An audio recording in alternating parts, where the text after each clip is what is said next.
Hey everybody, Orpheolus here. Welcome back to our Pokemon Sword and Shield. Last time we beat the game, and this time, well, we have some post-story stuff to do. Congratulations, champion. Here, I've got a little something for you as a celebration. Now for this, we get ourselves the Master Ball, the ultimate ball that can catch everything. That I already kind of have in my pocket, but hooray for hackers, I guess. Professor Magnolia, why, didn't you have to come all this way? After everything Orph has achieved, it's really the least I could do. The wishing stars that made Dynamaxing possible was part of Eternatus. And when Eternatus was awakened, Dynamax energy flooded the entire region. Because of that, Dynamax Pokemon were popping up all over, causing trouble across all of Galar. But Orph and his friends came to our rescue. The Dynamax phenomenon has long been an important part of Galar culture. I hope everyone will use the power of Dynamaxing correctly in the days to come. So, young Orph, please, do what you believe is best.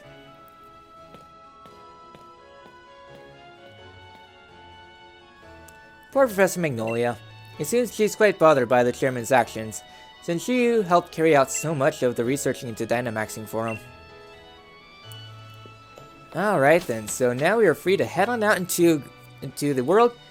The region is yours to explore. Which means that there's still some stuff to do. So now then, well, there's some other stuff to do across the world right now since, well, we've beat the game and such. Some new stuff has occurred over in the wild area. However, though, we'll be doing that at our own pace because a lot of the post-game content I'm going to be basing around the side story because the post-story has a bit of a post-story to it too, wrapping up some loose ends and such. So, I gotta be right back, I gotta conclude the episode off. See you all in like 3 months when I actually return to this game. You know, you kind of get a little rusty when it's been many months since the last time you played this game. Yeah, it's been about a couple months since the last the recording session because, you know, Pokemon Brilliant Diamond Shining Pearl came out and all that fun stuff, so yeah. I guess trying to remember what I was doing. Here at Hop's house, we have a little bit of stuff that we're going to do here. At least to start out the post-game because there is a bit here to the post-game. The first one is that we want to head upstairs to Leon's room. Because inside here, what do you have to say?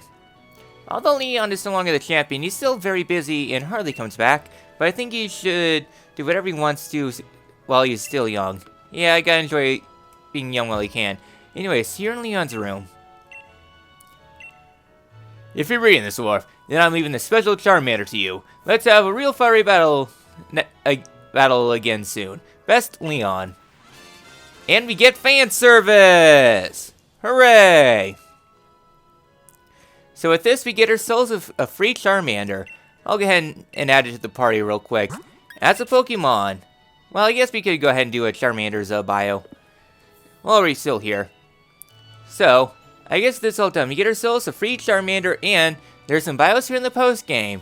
Essentially, I'm doing post-game. Is this Pokemon super amazing for the metagame? Yeah. If not, So, starting things up, we have Charmander. Charmander's a classic Fire Star Pokemon that is very popular in Gen 1. So popular as to show up whenever possible, getting two Mega Evolutions and one Gigantamax form, too. So yeah, safe to say this Pokemon is very popular. Anyways, Charmander is a fast mixed attacking Pokemon. It has alright speed stat and good special attack stat and attack stat, but its main focus is more on the special attack department. Compounded with a good move pool like Air Slash and Heat Wave and its level up pool, Dragon Pulse, Dragon Dance, or Sword Stance, though it's it's more of a special attacker anyways. Does go with Flare Blitz and Crunch too. So yeah, so all around this Pokemon's a pretty alright Fire starter line Pokemon. Main thing though is they have to worry about those pesky little rocks. However though, there is a little nice thing in this game known as the heavy duty boots to kind of mitigate those stealth rocks and such. Yeah. All around, it's a pretty good fire flying type Pokemon. Only issue though for the post game is that it starts out at level 5 compared to being level 60, so it has a lot of catching up to do. And yeah, all around it's a pretty okay Pokemon, but for how late you get it, it's alright. So yeah, so I guess before we really continue going on any further, we have 392 out of 400 Pokemon. Just seeing what Pokemon we are missing. We don't have many. I've been really good at catching Pokemon. And I will be trying to go for them all. I think that one's Avlug. I can get that pretty much right now. That's Chart. Yeah, we can probably get a few of these this episode. Because you guessed it, we are catching them all.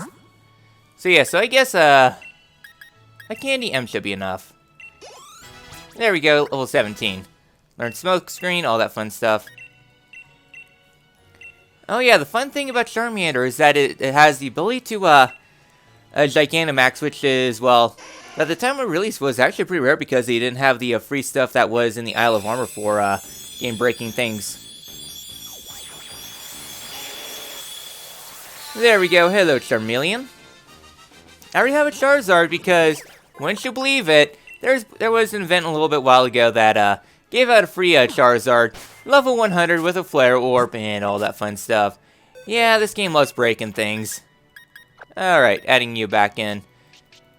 So yeah, so in the time that I was away, a few events occurred. I was pretty much just spending my time playing Brilliant Diamond Shining Pearl, so yeah. Here was a Charizard that was part of a winning team, so here's quite a few moves that I can learn too that makes it pretty powerful too. Life Orb is very strong indeed. Now I need to go get me an Avalugg.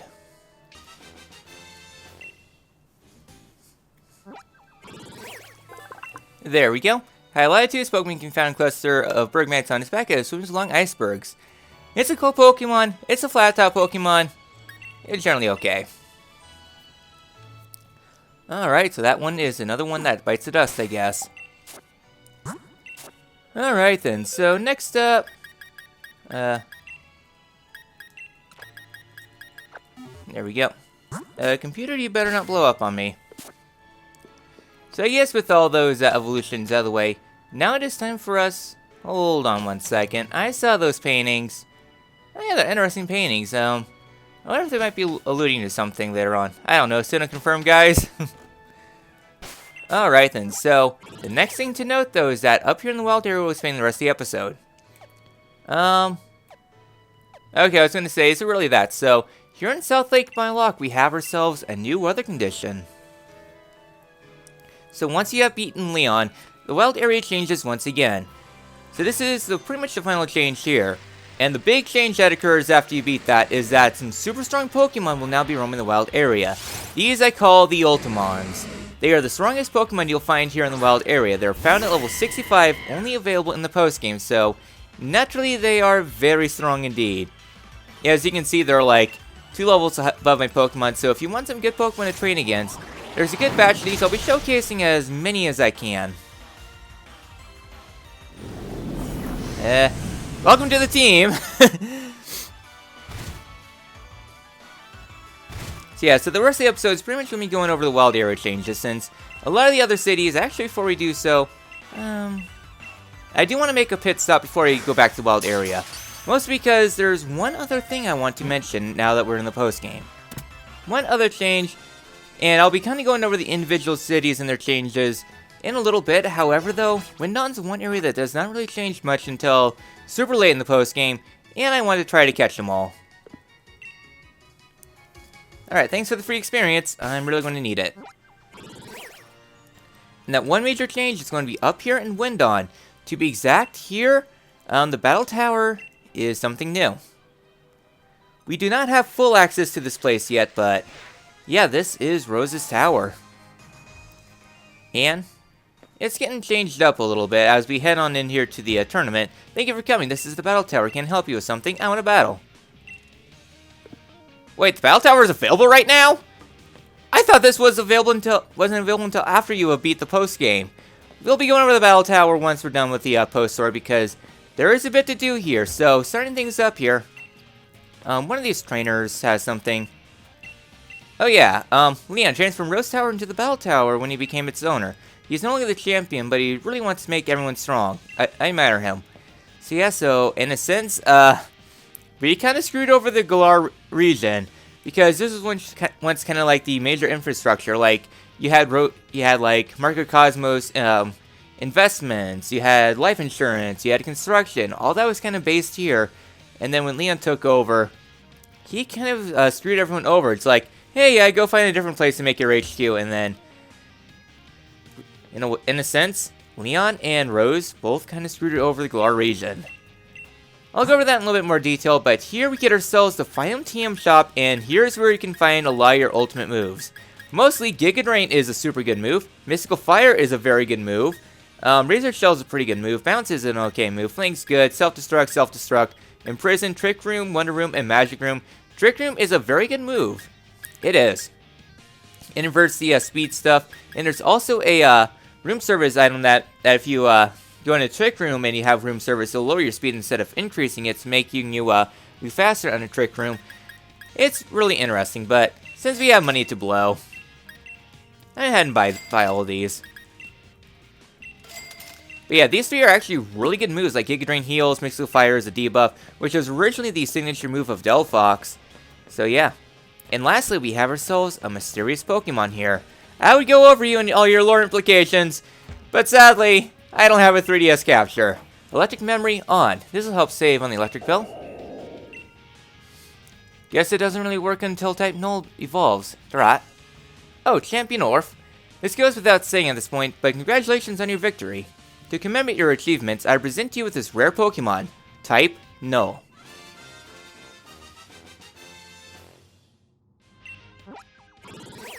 And here we get ourselves type Null. Rumor has it that the theft of top secret research notes led to new instances of this Pokemon being created in the Galar region. So yeah, this is the synthetic Chimera Pokemon. It's a very morbid Pokemon if you think about it, and played a very important role in Sword, Sun and Moon, and Ultra Sun and Moon, I guess, if you count those as real games. So yeah, very important Pokemon, and then it led to cloning. Once it made a trip to a very certain little, I don't really want to use right now. Made a little trip to the Sinnoh region before they patched things out, and received a lot of memories for Silvally. So, I guess going over Type Null as a Pokemon, since there's going to be a lot of bios this episode, Type Null is a very interesting normal type Pokemon. As a Pokemon, it is a very defensive Pokemon, and if you want a good wall, this is a very good Pokemon. It has base 95 in every stat except for its speed stat, which is only 60 HP. The nice thing about Type Null, though, that makes it really interesting, is that Type Null has 95 in every defense and special defense and HP, combined with the fact that it has access to the Eviolite and has battle armor, making it a very defensive Pokemon, making it pretty hard to take down, and one of the bulkier Pokemon in general with only having one weakness. It's actually a really strong Pokemon, all things considered. However, though, you can evolve it with High Friendship into Silvally. Silvally has the same stats as Type Null, except it has its speed stat increased, so now you got a really nice, well-rounded Pokemon with stats not quite Arceus level. So yeah, so some other things to note about Silvally, though, is that because of the memories, it's able to change its type at will, akin to Arceus, so hooray! And yeah, you have the multi-attack move, which changes its type, so you can change it around to whatever type you need it to fit any single, any weaknesses your team might have, like need a rock type Pokemon, bada bing bada boom, need a steel type Pokemon, there you go. So yeah, all around both Pokemon are very good, and generally you're good with either option. Like Type Null is good if you want a defensive Pokemon, or Silvally if you want a fast option. They're both really good Pokemon to use. The only downside though is that they're kind of low leveled and they are a little bit of a pain to level up. However though, it's a pretty good Pokemon, all things considered, and might serve you pretty well for the post game. Alright then, so Silvally is a friendship Pokemon. We need to go ahead and befriend it a bit. So we get all these memories here, which will allow us to level up our friendship a bit. I'm trying to see here. I will also say that they have a decent enough move pool. It's not super fantastic, but they can learn a decent amount of things. Okay, do I have any friendship raisin berries? Okay, we do. Since you don't have any EVs.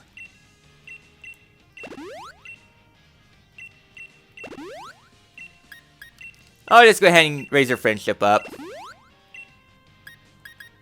Okay, do I have any more friendship dice things? I don't use these. There's a better way to raise your things, so yeah. I have 25 of these things. Okay, I think you should be good enough to evolve right now. Just to make sure. Okay, we should... I hope you have high enough friendship to evolve. At least I hope.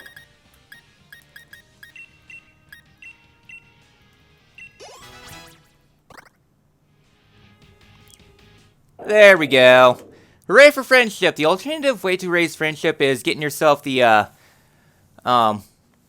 the Sooth Bell equipping a Pokemon and running around for a few minutes. It'll raise your friendship pretty nicely too, and the friendship requirements are pretty low in this game, so you don't really need to do too much.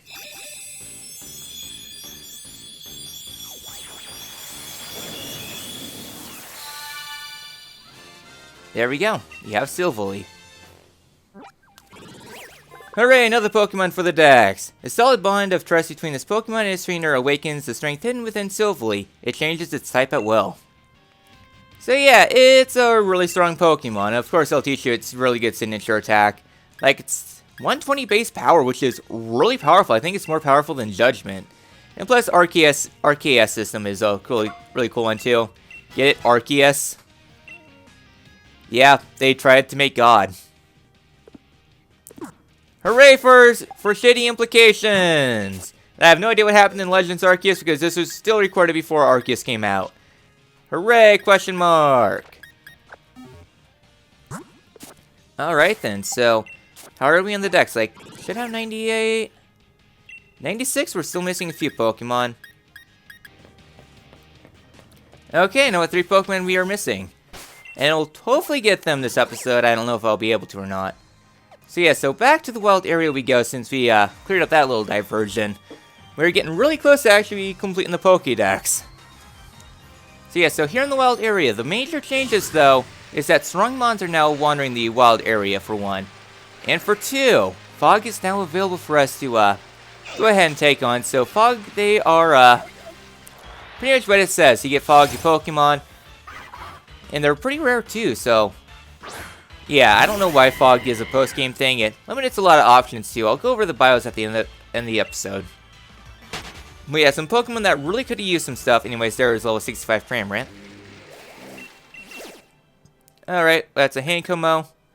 I'll do my raids once in another recording session. Because I really do need to get some more raids. Because the post-game is going to have pretty big difficulty spikes. Alright then, here at Westlake Axwell, our signature mon, besides the Diggersby's there, is going to be Dreadnought here, that's level 65. That's the next of the strong mons. Now here in Watchtower Ruins, the next unique mon is going to be a Night Driftblim. Here we go, Corbinite. Yeah, well, you could encounter a lot of Corbinites across the wild area. This Corbinite's level 65, so also a bit on the strong side. Alright, level ups for Cremuse and Spartoon. Yeah, because we're going to need a lot of experience pretty soon. Alright. Ooh, Musharna. I'll need to raise up my special Zamazenta. Yeah, there's also a gift Zamazenta that could be shiny for a Pokemon Sword, or Zacian in Pokemon Shield that's also shiny. Yeah, Zacian definitely... Shield users definitely got the better end of the bargain because Zacian is just so good. Anyways, here in Dapple Grove, I forgot what the strong mon's supposed to be here. I don't think it's Orbeetle. It might have been... Not you. It might have been Orbeetle. I don't know, this one I kind of forget about.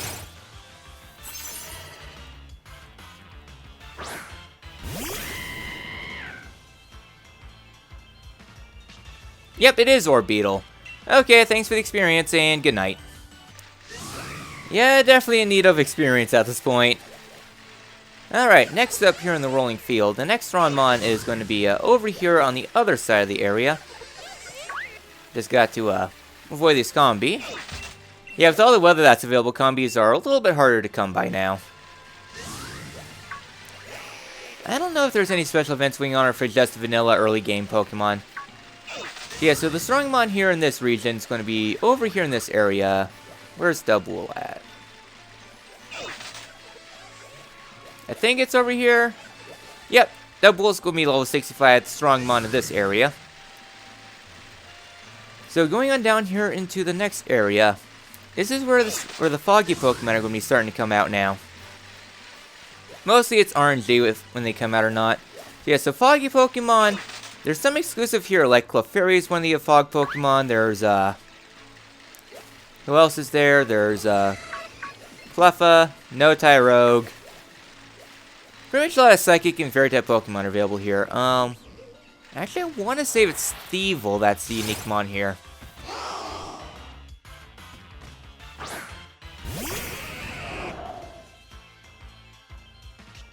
Yep, it is. So, thanks for the free experience because you're such a terrible Pokemon. Well, you probably could have lived through that entire cycle. That's amazing, given how bad you normally are. Alright then, so that was that one. Next up, trying to think here. Yeah, I'll lead with Glenbora. So inside the next region, it's going to be the next tricky. I went to go look at my recording, and I looked away, of course. So the next region over here is going to be an interesting one. In that this one is actually a Duraludon for the unique mon for the area. For the Giant Sea, which kind of makes a little bit of lore sense. Milotic? Yo! I thought Milotic was in a different area altogether. Okay, this is actually really cool because Milotic's normally a very hard Pokemon to get in general, especially in Brilliant Diamond, Shining Pearl. Yeah, I thought they were exclusive to only the, one area. Trying to think, the, Lake of Outrage. I thought this is the only spot that you could get them. I guess you can get them down here. Hooray for Milotic! Oh, I get it now. Thanks for the level up.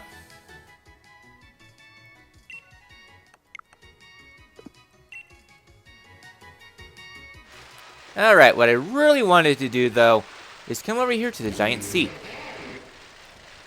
Because I really need this Duraludon. Show you how much I need it, I'm actually going to make a save here. Yeah, also you can see how long I've been playing, what time I started this up. But yeah, Duraludon is a hard capture, and it's going to be the, it's not only a very hard Pokemon to catch, so if you wanted Duraludon for your decks, this is one of the easiest places to get it. Holy crap, these critical captures! Hooray! We got Duraludon! That was one of the Pokemon I was most worried about. Alright, more level ups all around. So yeah, it's very fruitful to level up at this point. Alright, adding to the decks. Excellent! Let's go find more Pokemon! There's only like 2 left, and I don't think they're available right now. Alright then, so yeah, so Duraludon is a pretty cool Pokemon. I do like it, I kind of wanted to use it for the Let's Play, but it's only available at high level areas, and yeah. If it's available earlier, I would have probably used one. I think Duraludon's a really cool Pokemon. Besides the fact that it's a skyscraper. Anyways, North Lake Milotic, the unique Pokemon here, is going to be a Bolton, so be careful around Bolton, it likes to bolt on you. Alright, Bolton out of the way, so that's pretty much all the Pokemon here in the intro route, so now we're heading on over here to the later portions of the wild area. I'm trying to think, what's the unique mon here? I wanted to say it was a, no, it wasn't one of you. What was it? Wasn't Conkeldurr. I think it was a Cottony over here.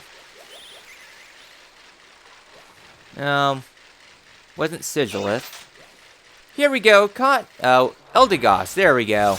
So Eldegoss is the unique Pokemon in this region. For better or worse. Probably just gonna be for free experience fodder. Bye-bye, Eldegoss. If only you were good to begin with.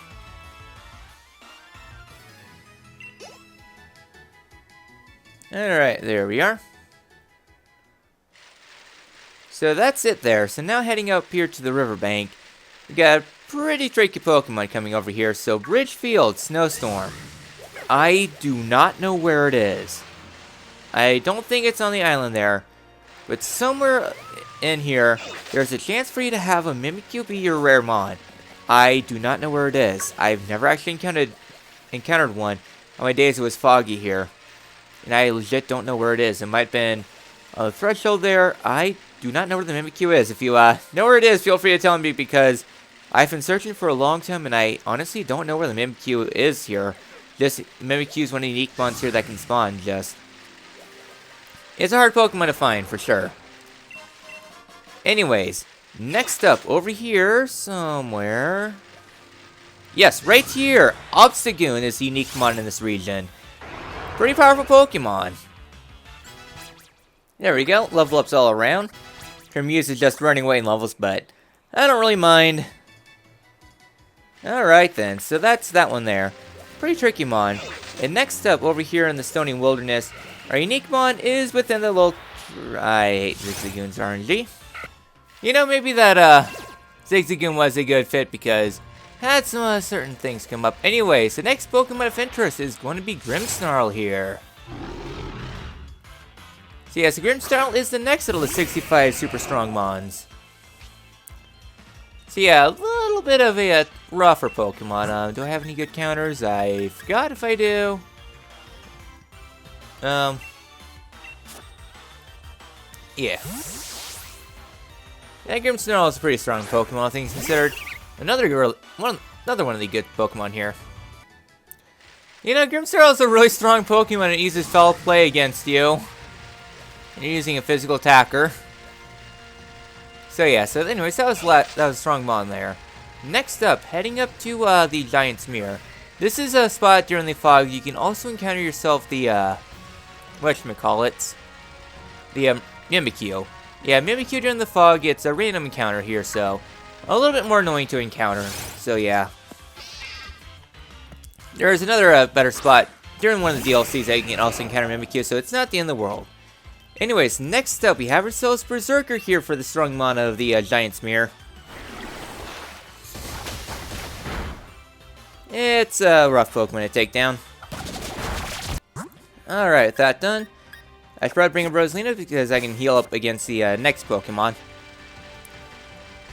Yes, that's it there. Next up here in the Dusty Bowl, during the foggy weather, you can encounter yourself Sableye or Mawile. I think it's Sableye in Pokemon Shield, so another one of the more annoying Pokemon to get. Then again, Sableye's not really worth it, so eh. Anyways, the reason why we're going through here is that over here is going to be the next strong mon, Sandaconda. So, bring out your shotguns, I guess. Alright, Flare here is 66. Yeah, I definitely need the experience for what's coming up really soon. Alright then, so I guess the next area of interest as we're finishing up our loops around, there's not really too much left here, I don't think. Oh, Glaceon! Maybe I do have the evolutions up. So I want to say I might have done the evolutions, but I haven't logged online since, so maybe there's a shiny Eevee right here? I don't know. I know I attempted it for a little bit and I just kind of said hell with it because you gotta love being super busy with other more important things. Anyways, next up here in the Giant's Cap, I honestly don't know what this Rangmon here is. Okay, I think we are on that stuff, so yay, question mark? It's not Doublade.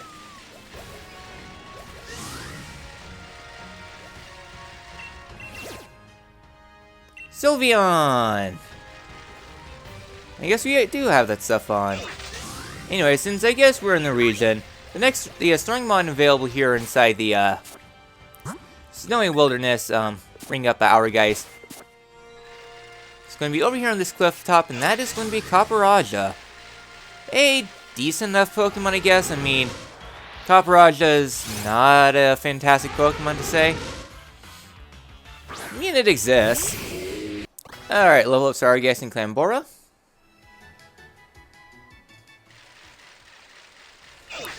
Yeah, honestly, very much going out here because of the difficulty spike that's going to occur in the post-game. Alright, then, so back in the Giant's Cap, what was the strong mon here?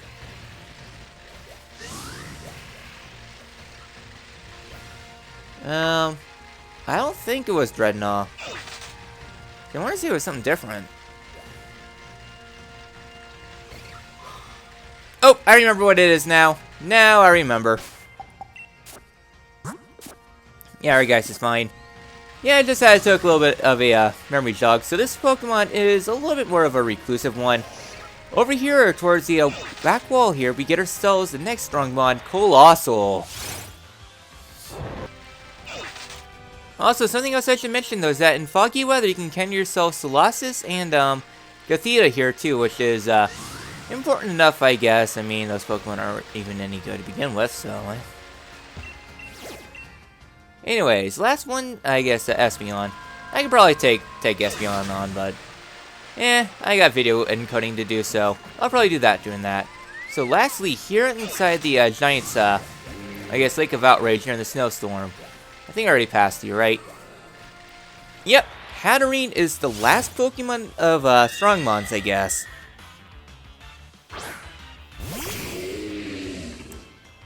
Alright. Go ahead and Shadow Ball you out of existence. You are very bulky, so this might not kill. Oh boy, this will hurt. Not too bad. Yeah, I use Hatterene. I wish Hatterene was a lot faster, but then again, it benefits well from Trick Room. Alright, thanks for the experience. See, a lot of Strongmons here. The Isle of Armor does not have any endgame Strongmons that spawn once you have cleared the game, though, so nothing really to worry about over there. Alright, 68 for Cremius and 66 for Spartoon, so that was quite a good experience growth rate. I mean, we started at like the low 60s, now we're in the mid 60s, which is definitely beneficial. So I guess with that all done, there's nothing really else here right now. So yeah, so as a little bit of a note though, there are some things that have occurred in some towns for minor differences. However though, we'll be going over these differences as we come up to the town, because we'll have a reason to go back to certain towns later on. So I guess with this all done, we may actually do a little bit of progress episode. We may actually go over a little bit of Windon's changes with the Battle Tower, and explore the wild area once again. So next time, Pokemon Sword and Shield, we return to the Slumbering World and see what Hop is up to. So, do you remember me doing bios? Been a while, so I guess it's time for some last main game bios, because there's hardly any. Alright then, so now for the post-game bios. The first new Pokemon available here in the wild area in foggy weather is Clefairy, one of the signature Pokemon you'll find everywhere in every single generation. Clefairy is an alright Fairy-type Pokemon. Once normal, now it's Fairy. It doesn't stand out too much compared to other Pokemon thanks to power creep, and plus this is post-game. It's a very diverse using Pokemon that served me pretty well in the previous Pokemon games, thanks to having access to a diverse move pool and pretty good special bulk, making it a pretty good Pokemon. And plus it has access to Metronome because you gotta love Chaos. So yes, as for some other moves, you can learn some good healing moves like Cosmic Power, Moonlight, and Metronome, or some more offensive moves too, like Moonblast or Elemental Beams and such. It does have a pretty good move pool. Main problem though, once again, is that there's power creep and there's some better options for Fairy-type Pokemon like Sylveon if you want more of a special ball, or a Pokemon like Gardevoir and Hatterene for more of a special-based Pokemon. All around, it's a pretty decent Pokemon. If it were available much earlier on, it would definitely be worthwhile, but this late into the adventure, it's honestly kind of fell back. Next up is going to be Mimikyu, found in a few areas. Mimikyu is an interesting Pokemon that has a very interesting gimmick, but was nerfed in this generation. Stat-wise, it's generally okay, well-rounded with high HP and special defense and speed. Decent attacking stats, I guess. So yeah, so all around with the basic stats, it's generally okay. However, the main caveat is its ability Disguise, which guarantees it takes a free hit. But now, because you gotta nerf the Pokemon, whenever the Disguise falls, it takes 1/8 of the user's max HP, because there's a thing called Focus Sash. So yeah, so the thing that made Mimikyu OP in Gen 7 for single player is the ability to tank a Z move for free, which makes it super good. Gen 8, it's still decently good, but not as good as it once was. Shadow Seek and Shadow Claw are some really good damage moves up front, Leech Life for sustain and Play Rough for debuffing, and strangely Wood Hammer's in its move pool too.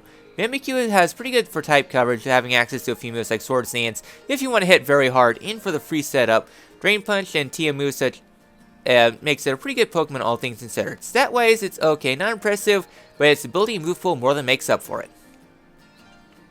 The next Pokemon is Sableye. Totally didn't forget about the Sableye and then having to do things back in post-commentary. Anyways, Sableye as a Pokemon, which is Pokemon Shield exclusive, is terrible. Well, to be exact, its typing is fantastic, only having one weakness being Fairy, but everything else is just bad. Its standard abilities are pretty bad.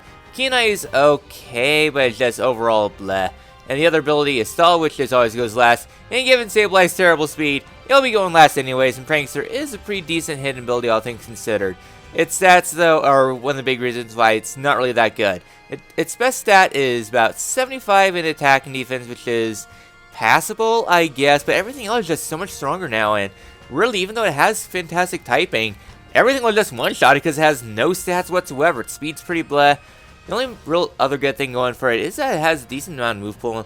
I mean, inside its level pool, it does have Shadow Claw, Power Gems, and Headbutt, Shadow Ball, and Foul Play, which is pretty alright.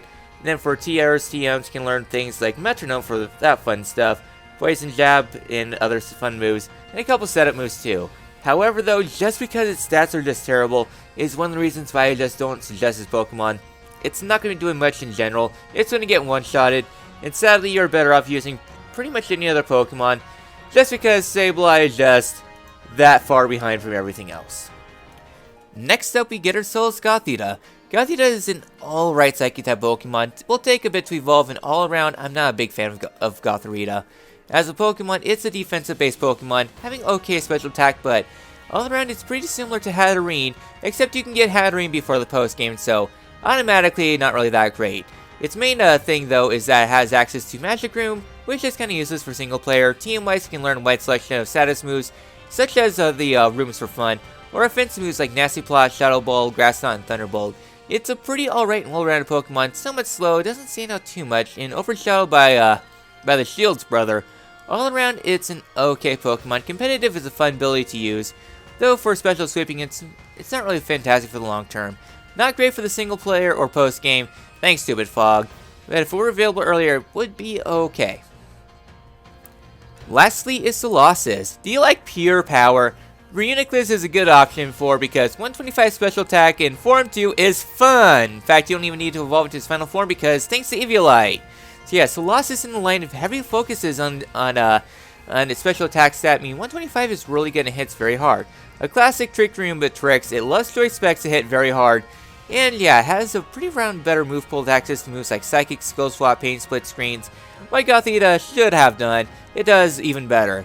Similar TM move pool but access to moves like Thunder and not Bolt strangely, and Flash Cannon, and yeah, the lane is slow as heck, but it hits very hard, and plus there's Trick Room 2s to make it a pretty good Pokemon.